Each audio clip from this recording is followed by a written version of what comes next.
Week 4, Overview, The Making of Medieval Europe, Charlemagne.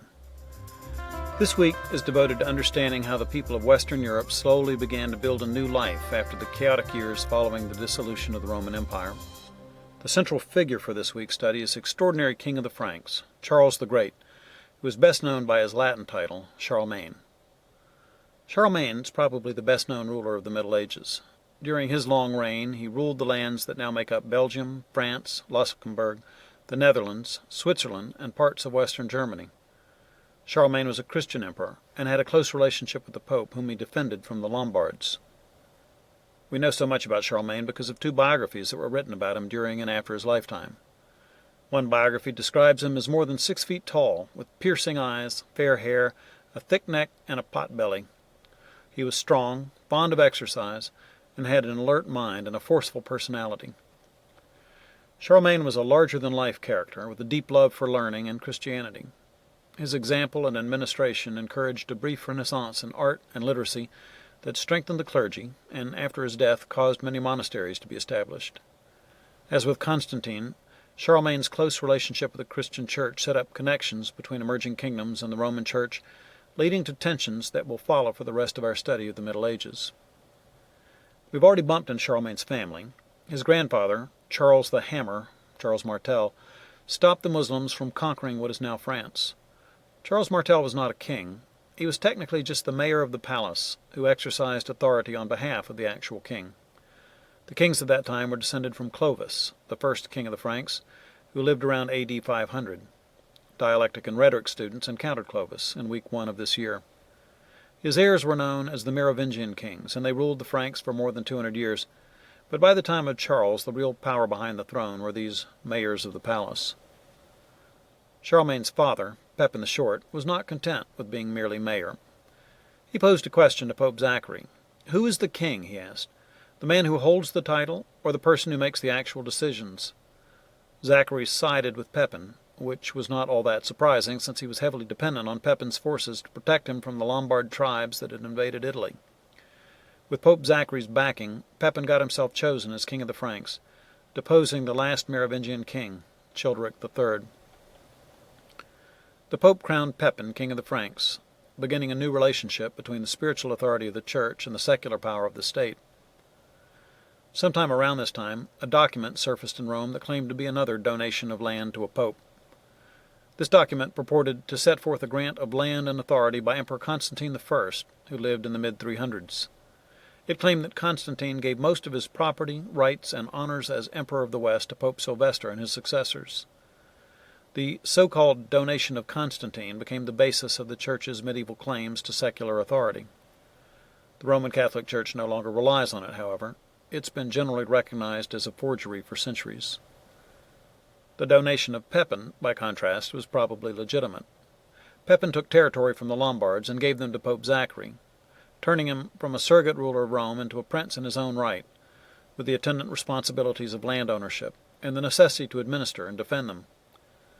Ownership of these papal states also gave wealth and influence to the popes. These lands were located north and east of Rome and almost divided the peninsula of Italy in half. They were controlled directly by the popes until Italy was finally united in the 1800s.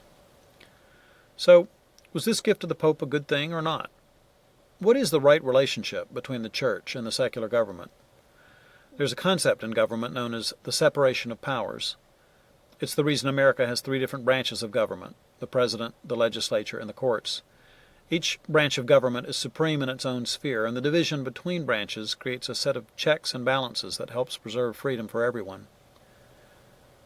After centuries of experience with struggles between competing authorities, most Christian theologians now teach that God has created separate spheres of authority. These spheres include the state, the church, and the family.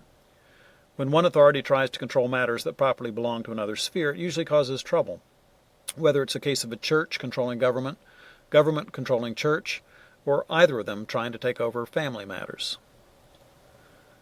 The relationship between church and state got even more involved under Pepin's son, Charlemagne. Charlemagne was a successful warrior. He spent months of each year at war, and his empire was very great, encompassing what is now the Netherlands and Belgium, all of France, and the western half of Germany. He quickly defeated the Lombards, who had been harassing Italy, and he became their king. For 30 years he warred against the Saxons, who controlled territory that today falls into much of western Germany, and finally subdued them. He forced their conversion to Christianity in this process. Charlemagne conquered Bavaria in southern Germany and took land and treasure from the Avars in eastern Europe. By 800, Charlemagne's realm extended from central Italy north to Denmark and from eastern Germany west to the Atlantic Ocean. He waged war in Spain, too, without as much success. In 778, as he returned from an expedition there, the mountain tribes known as Basques ambushed his forces and wiped out his rear guard. The attack was immortalized in an epic poem, The Song of Roland. Rhetoric students are reading from The Song of Roland this week for literature. It's the first major work of French literature, a song of heroic deeds. Charlemagne always acted to protect and support the Church, and Pope Leo III rewarded him by crowning him Holy Roman Emperor in Rome on Christmas Day, A.D. 800. It was an immensely symbolic moment with lasting effects. The resurgence of Western Europe signaled the end of any unity between Byzantium and Rome. The Pope's decision to crown a new emperor without consulting with Byzantium drove a further wedge between East and West. The coronation of an emperor created new rivalries between the secular and spiritual authorities of Europe, foreshadowing tensions between church and state. It was one thing to be crowned emperor. It was another to rule an empire effectively. There was no way Charlemagne could exert his personal influence over such a vast territory, given the travel and communication barriers of his day. The Alps divided his realm.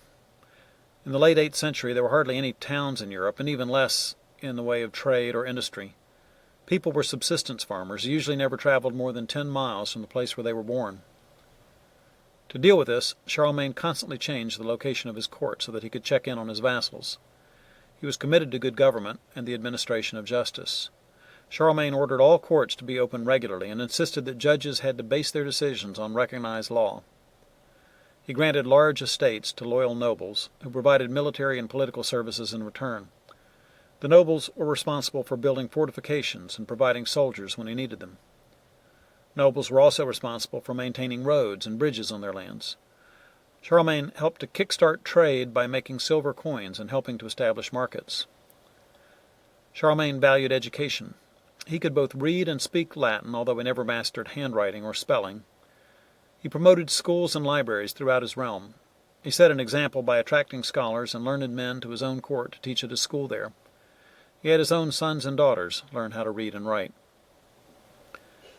Though Charlemagne was a great individual, many of his achievements didn't outlast him. The most obvious failure was the fragmentation of his empire. His son, Louis the Pious, was a good man but not much of a king, and his feeble attempts to govern were hampered by frequent Viking invasions. He died about 25 years after Charlemagne did. 3 years after Louis's death, Charlemagne's grandson split his empire into 3 parts, and then fell to fighting for and grabbing parts of it from each other. The Treaty of Verdun, agreed to in 843, finally settled the boundaries of their 3 kingdoms. Looking at the boundary lines of the territories divided among Charlemagne's grandsons, we can begin to see the outline of modern European states. Charles the Bald received most of what is France today. Louis the German took almost all of the land east of the Rhine, which became modern Germany. Lothair kept the title of emperor, and a strip of land between his brothers running from what is now Holland down into Italy. That strip became the battleground of Europe for the next 1,000 years. Unfortunately, their sons and grandsons were weak and quarrelsome and were no better at unification. Before long, the divided empire was attacked from all sides. Magyars advanced from the east, Muslims from the south, Vikings from the north. By the late 800s, the Carolingian Empire no longer existed. The only part of Western Europe that Charlemagne didn't directly influence was Britain. During his reign, Britain was divided up into a number of small kingdoms. Germanic tribes of Angles and Saxons had crossed the North Sea into Britain, driving the native Britons into Wales. The most important of these kingdoms was the kingdom of the West Saxons, called Wessex. Egbert the Saxon built Wessex into a powerful kingdom, and took Charlemagne's sister, or possibly sister-in-law, as his wife. Wessex wasn't the only kingdom in Britain at this time. There were lots of others, especially the powerful Midland kingdom of Mercia. After Egbert took the West Saxon throne, however, he conquered Cornwall, Kent, Surrey, and Sussex, making Wessex supreme. The remaining kingdoms of Mercia, East Anglia, and Northumbria recognized his rule. Wessex made it possible to imagine that a single king could rule over all of England. Well, even though the government and schools Charlemagne built did not long outlive him, the effects of his life were profound.